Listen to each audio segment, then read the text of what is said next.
75% का जो पंगा है ये थोड़ा खतरनाक सा है। वो 75% वाला जो है मामला, उसमें हम बाकी अगर वैसे होता कि 2-4 वोट या 10 वोट, उसमें तो साफ निकल ही रहे थे, लेकिन 75% वाला ये थोड़ा सा डिफिकल्ट है। बाकी अल्लाह मालिक है। बहुत पुरसुकून माहौल है, बहुत सही सब कुछ हो रहा है। बस कितने लोग आए हैं वोटिंग वोट करने तो काफी मजमा है, more than expected, more than expected.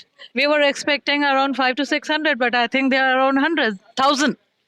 या अब दिल्ली और कामों में चाहते होंगे, लेकिन सिराज भाई तो चाहिए सबको, सबको। या सिराज भाई तो होना चाहिए। He is the founder member, लेकिन अगर इस तरह की he is the greatest pillar of this institute. इस तरह की तब्दीली के लिए 75% वोट हासिल करना जरूरी है, क्या ये मिल पाएगा? क्या अब वो तो उनकी किस्मत है ना, वो तो उनकी किस्मत है और लक है, क्या कर सकते हैं, है ना। हिंदुस्तानी है, इस्लामी सेंटर का मेंबर है, लाइफ मेंबर। वोट करके आए, कोई चैलेंज वाली बातें नहीं है। ये इस्लामी सेंटर के हित में, जब ये कोर्ट में चल गया था मैटर, टाइम पूरा हो गया था सिराज साहब का, इसमें एज का फैक्टर था। 75 साल से उम्र बढ़ाया जाए, कुछ मेंबर्स बीओटी की उनकी संख्या बढ़ाई जाए, ये इसका चैलेंज था। दूसरा क्या होता है, लोग फीस देते नहीं थे इसको मेंटेन करने की। वो मेंटेन की फीस में 2,500 आधे आदमी तो उसी में कट गए, 2,000 के आसपास रह गए, 4,000 से मेंबर है। आराम से लोगों ने वोट किए। कल भी हमने अपील करी थी, सब फिरके के लोग, सब जाति धर्म के लोग, हिंदुस्तान के हर कोने के लोग आए और बहुत अच्छे से वोटिंग करी। नाश्ता पानी चाहे खाली तंज करते हैं, तंज करने से और इसके अलावा ज़्यादा कुछ है नहीं यहाँ पे। बहुत बढ़िया, अल्लाह ने कबूल किया। ये बताने की चीज़ ने हमारी नीति तो ये बहुत ये मुश्किल है। 75% वोट मुझे लगता है ये नहीं होगा, जब तक मेरा मानना है। लेकिन वोट लोग मिलजुल के कर रहे हैं, मिला जुला असर है। देखिए, सबसे डिसअपॉइंटिंग बात, अफसोसनाक बात जो मेरे जहन में आई, वो इस इलेक्शन या रेफरेंडम जो आपने इस्तेमाल किया, उसमें जो हमारा मेयार था वो बहुत पस्त हो गया। वो इस इस्लामिक सेंटर के शान शान नहीं था। हमें किसी को अपोज करना या सपोर्ट करना सबका हक़ है, सबका हक़ है, लेकिन उसमें हमें मेयार को कायम करना चाहिए था, जो उसके शान शान नहीं हुआ। वो सबसे डिसअपॉइंटिंग बात हुई है। इसलिए मैं इसमें किसी फ़र्द वाहिद का नाम नहीं दूँगा या किसी ग्रुप का भी नाम नहीं दूँगा। दोनों तरफ से, तीनों तरफ से इस किस्म का मेयार गिरा है, ये मुझे बड़ा दुख हुआ है।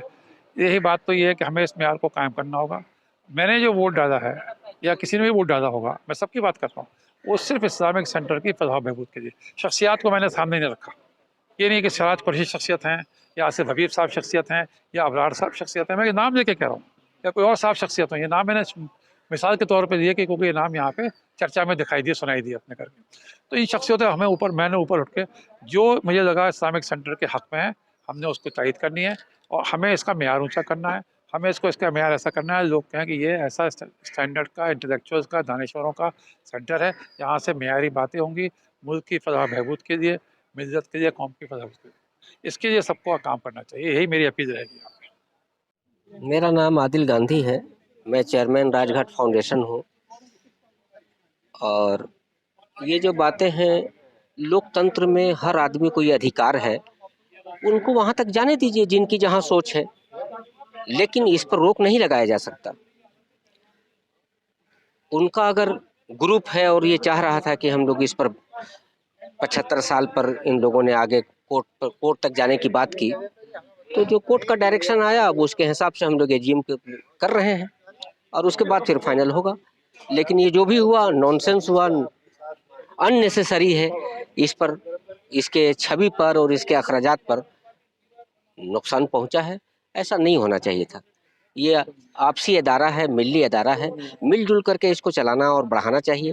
अब रही बात सिराजुद्दीन कुरैशी की, सिराजुद्दीन कुरैशी ने इसे सजाया, बनाया, बढ़ाया, तो जाहिर सी बात है अवामी हमदर्दी या जो मेंबरान्स की हमदर्दी है उनके साथ है। और बेहतर है जो बनाता है, जो सजाता है, उसको ज़्यादा हमदर्दी होती है अगर इदारा उसके हाथ में रहे। जब तक वो इस लायक है और जब तक इस जिम्मेदारी को लेने के लायक हैं और वो कबूल करने को तैयार हैं, तो अभी जो टीम है उसमें वो सबसे बेहतर नाम है। इसी की विजडम के ऊपर छोड़ देना अच्छा रहेगा। ये हमें इसमें अपनी कयास नहीं लगानी चाहिए, क्योंकि इंडिविजुअल मेरा कुछ हो सकता है कि आदमी की उम्र से नहीं, उसकी फिटनेस से नापना चाहिए उसे।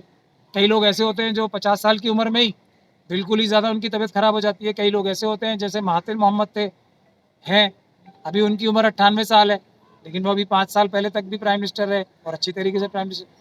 तो मेरा ये दिमाग कह सकता है, किसी और का कुछ और कह सकता है। इसमें दिमाग चलने वाला नहीं है, इसमें वोट चलते हैं। कौन आदमी अपनी बात कन्विंस करने में कामयाब हो जाता है जनरल बॉडी को, ये उस पर चलता है। पोजीशन तो अब तो लोग यही सोच रहे हैं कि सिराज कुरैशी साहब ने अच्छे काम किए हैं यहाँ, और हर आदमी कोशिश करे कि भाई उनको दोबारा आए। कोई ना गया, आदमी की एज तो चलती रहती है। तो सिराज कुरैशी ने जब यहाँ बिल्डिंग में इतना काम किया है, तो अब यहाँ सबसे बड़ी बात यह है कि 1 करोड़ रुपए के करीब का जो हम लोगों ने अपनी अपनी जेब से, किसी ने मेरी 42,000 रुपए रमजान में गए हैं, तो ये गए तो कोर्ट में ही है, ये नहीं जाने चाहिए थे, यहीं कुछ काम होता। तो ये बहुत लोगों को दुख है। देखिए, इंडियन इस्लामिक कल्चर सेंटर आज पूरी दुनिया में एक पहचान है। यहाँ झगड़ेबाजी अच्छी बात नहीं है। और रही सिराज कुरैशी साहब की बात, उन्होंने मेहनत करी है, ठीक है, कुछ गलती हो सकती है, हुई होंगी, उनको समझाया जाए और दोबारा मौका दिया जाए। जो आज लोगों के व्यू हैं वो है कि हाँ चलो इसको खत्म करके सिराज कुरैशी साहब को दिया जाए, बाकी तो अल्लाह के हाथ में। 75% वोट हासिल करना, हाँ, ये थोड़ा सा चैलेंज है आज।